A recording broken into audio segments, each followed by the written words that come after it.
Anchor નવલા નોરતાએ માં અંબાના નવ સ્વરૂપોની આરાધનાનો પર્વ તરીકે ઉજવાય છે. અત્યાધુનિક સમયમાં પણ માતાજીની ગરબીનું મહત્વ જળવાઈ રહ્યું છે. બોટાદના એક પ્રજાપતિ કુટુંબ દ્વારા વર્ષોથી સુંદર મજાના રંગરોગાન સાથે આકર્ષક ગરબીઓ બનાવવામાં આવે છે. લોકો ખૂબ મોટી સંખ્યામાં તેની ખરીદી પણ કરે છે. વીઓ માં અંબાની આરાધનાનો પર્વ એટલે નોરતા. નવદુર્ગાના નવસ્વરૂપોની પૂજા અર્ચના કરી બાલિકાઓ નવલા નોરતાની ઉજવણી કરે છે. ત્યારે માટીની ગરબીની પરંપરા એ માં અંબાની આરાધનાનું એક માધ્યમ છે. બોટાદમાં ભાંભણ રોડ પર રહેતા અશોકભાઈ પ્રજાપતિ વર્ષોથી માતાજીના આકર્ષક માટીના ગરબા બનાવે છે. નવરાત્રિના એક મહિના પહેલાથી ચાખડા પર તૈયાર કરી નાની માટલીઓ બનાવવામાં આવે છે. ત્યારબાદ સુંદર મજાના રંગરોગાન, ડિઝાઇનો અને ટીકીનો આકર્ષક શણગાર કરી ગરબીને મનમોહન કલાકૃતિથી તૈયાર કરવામાં આવે છે. પોતાના પરિવારના સભ્યો અને આસપાસની મહિલાઓ દ્વારા ગરબીના શણગારમાં મદદરૂપ થાય છે. ત્યારે આ લુપ્ત થતી પરંપરા અને વ્યવસાયને બોટાદના પ્રજાપતિ પરિવાર દ્વારા જીવંત રાખ્યો છે.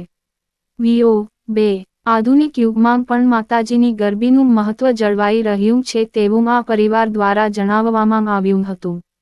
ખાસ કરીને ગામડાઓમાં શેરી ગરબામાં મહિલાઓ બાળાઓ ઈંઢોણી પર ગરબી લઈ નવરાત્રિમાં માતાજીના સ્વરૂપ ફરતે ગરબે ઘૂમતા હોય છે. બોટાદ શહેરના અનેક વિસ્તારમાંથી તેમજ આસપાસના લોકો ખૂબ મોટી સંખ્યામાં ગરબીની ખરીદી કરતા હોય છે.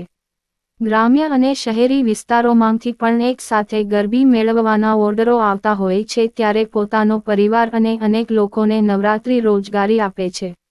બાઇટ દશાંશ 1 મુક્તાબેન પ્રજાપતિ, ગરબી બનાવનાર, બોટાદ. બાઇટ દશાંશ 2 અશોકભાઈ પ્રજાપતિ, ગરબી બનાવનાર, બોટાદ. બાઇટ દશાંશ 3 પ્રભાબેન, પડોશી મહિલા, બોટાદ. રિપોર્ટર જયદેવ વી મંદિર. શું નામ છે તમારું? મારું નામ મુક્તાબેન.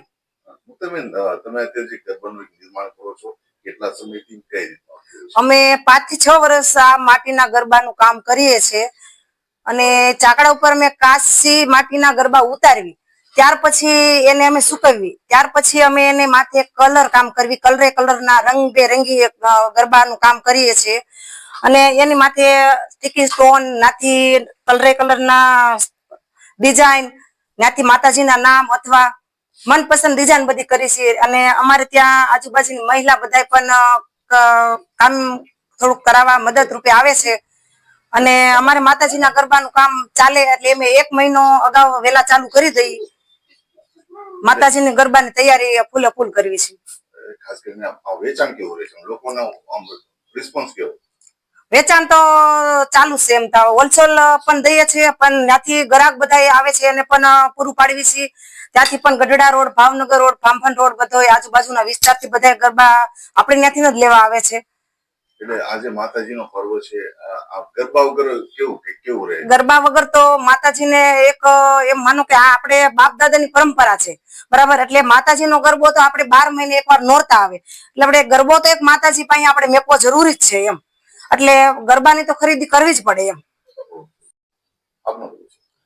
અશોકભાઈ નાનજીભાઈ ચડોતરા. અશોકભાઈ, ખાસ કરીને નવરાત્રી આવી રહી છે, માતાજીના ગરબાનું નિર્માણ કરો છો, કેટલા સમયથી? અમે 5-6 વર્ષથી બનાવી છીએ. ઘરે બનાવવાના અને ઘરે કલર પેન્ટિંગ અમારે બધું ઘરે કરવાનું.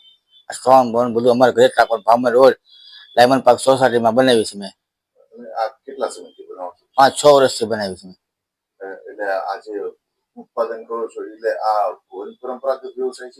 અમારી પરંપરા કુંભારની અમારી પરંપરા અમે નિભાવી છે. બાપ દાદાની પરંપરા નિભાવી છે.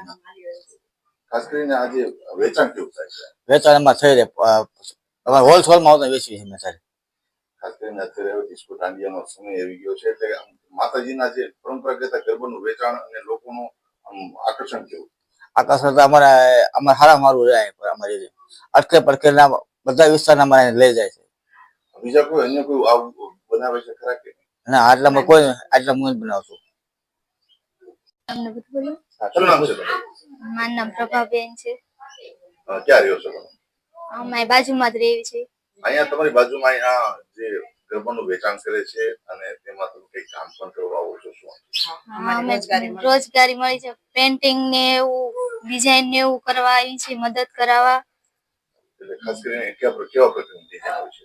બધી ડિઝાઇન મહેંદીમાં આવતી હોય, બધી સાંખિયાની, માતાજી નામની, બધી અલગ અલગ પ્રકારની બનાવી છે. એટલે આમ જે ગરબા બની આકર્ષક બને લોકોને આમ જોવા ગમે એવું હા હા, લોકો આમ વેચાણ કેવું થાય? વેચાણ બહુ સરસ થાય છે. ગ્રાહક બહુ આવે છે, બધા ગરબા જેવા જ ખરીદી કરવા.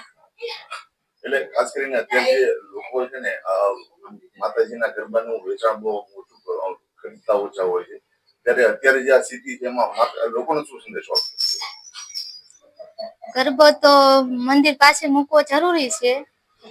અત્યારે ઘણા લોકો નથી મૂકતા, પણ એમ કે જરૂરી છે શોભા પ્રમાણે.